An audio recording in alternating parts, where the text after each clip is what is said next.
Assalomu alaykum aziz muxlis. Tramp bilan faqat Zaporojye AES haqida gaplashdik. Ukraina prezidenti Vladimir Zelenskiy kecha AQSh yetakchisi Donald Tramp bilan muloqotida faqat Zaporojye atom elektr stansiyasi atrofidagi vaziyat muhokama qilinganini aytdi.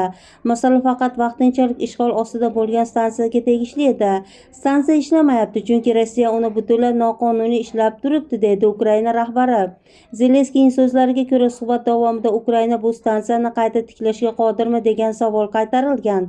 Zelenskiy u yerda tegishli obyektlar, suv ta'minoti va texnik xodimlar bo'lishi kerakligini ta'kidlab o'tgan. Biz faqat bitta stansiya haqida gaplashdik. Prezident Tramp so'radi, agar Amerika buni qayta tiklashi mumkin degan tushuncha mavjud bo'lsa-chi?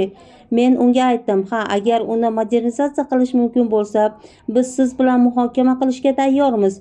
Ammo biz faqat vaqtincha Rossiya tomonidan bosib olingan bir stansiya haqida gaplashgan edik, dedi Ukraina rahbari. Agentlik yozishicha, ayni paytda Tramp xavfsizlik nuqtai nazaridan AQSh Ukrainaga 4 ta atom elektr stansiyasi boshqaruvini o'z qo'liga olish mumkinligini da'vo qilmoqda.